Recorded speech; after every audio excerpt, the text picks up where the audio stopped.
एक समय की बात है, स्वर्ग लोक पर देवराज इंद्र का शासन था। एक दिन देवगण अप्सराओं के साथ नंदन वन में विहार कर रहे थे। उसी अवसर पर देवराज इंद्र ने नृत्य संगीत का भव्य आयोजन किया।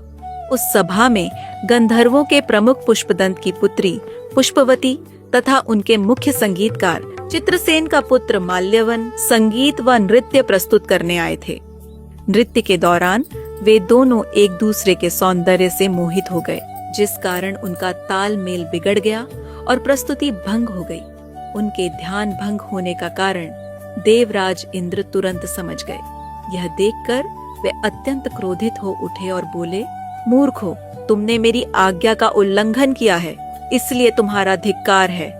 अब तुम दोनों पति पत्नी के रूप में पिशाच योनि धारण करो और अपने कर्मों का फल भोगो। यह शाप सुनकर दोनों अत्यंत दुखी हो गए। वे हिमालय पर्वत पर भूत पिशाच के रूप में दुख पूर्वक जीवन बिताने लगे। उनकी दिव्य बुद्धि नष्ट हो चुकी थी। उन्हें गंध, स्पर्श आदि का कोई ज्ञान नहीं रहा था। कठोर ठंड में वे इधर उधर भटकते रहते और एक गुफा में बैठकर उनके दांत लगातार ठंड से कपकपाते रहते थे। एक दिन माल्यवन ने पुष्पवती से कहा, पिछले जन्म में हमने ऐसा कौन सा पाप किया था कि हमें पिशाच रूप में इतना दुख सहना पड़ रहा है। यह स्थान तो नर्क से भी अधिक यातनापूर्ण है। इसी बीच एक दिन भैमी एकादशी आई।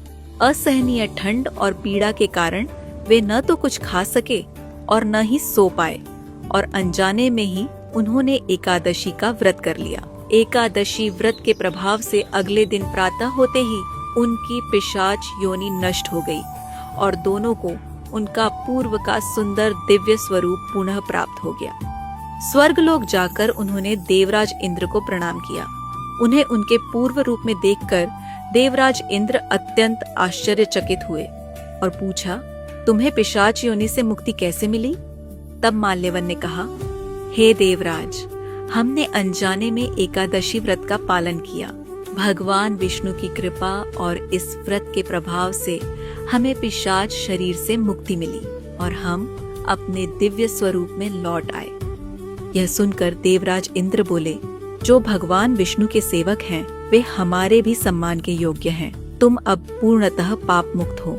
इसी प्रकार जो भी भक्त श्रद्धा और विश्वास के साथ इस एकादशी का पालन करता है, वह समस्त पापों से मुक्त होकर अंततः वैकुंठ धाम की प्राप्ति करता है।